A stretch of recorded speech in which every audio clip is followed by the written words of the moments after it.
Speaker, I rise in opposition to House Bill 1607. I am not against school choice, but this bill, in my mind, is not the best way to strengthen part of our educational system.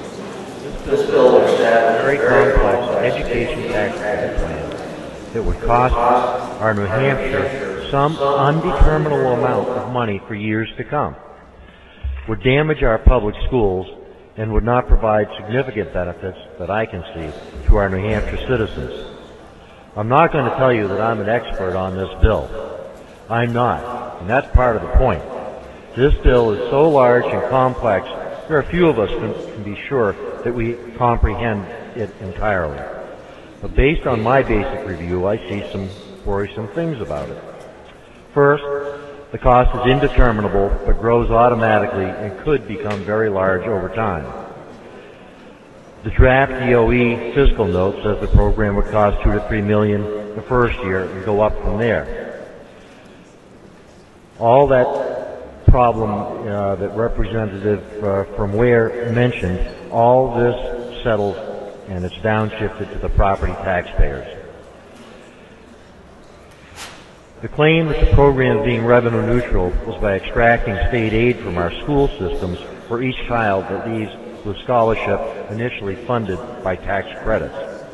When a child leaves with one of these scholarships, the schools are hurt, and more when a child leaves without a tax credit funded scholarship.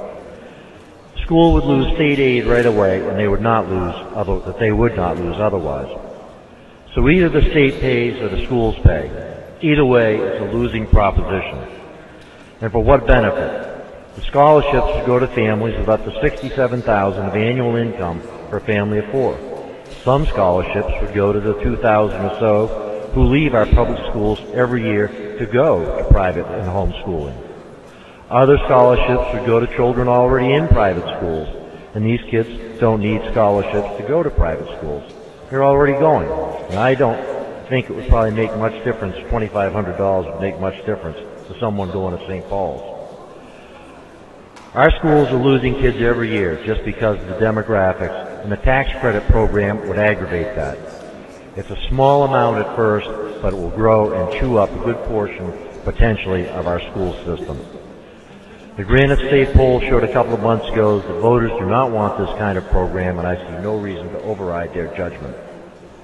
One further note, in my own mind, it would appear to me that probably alternate schools are more prevalent in some of the, like Manchester, Nashua, and they would be hurt probably more by this. And I would just ask you to vote against this and vote red. Thank you very much.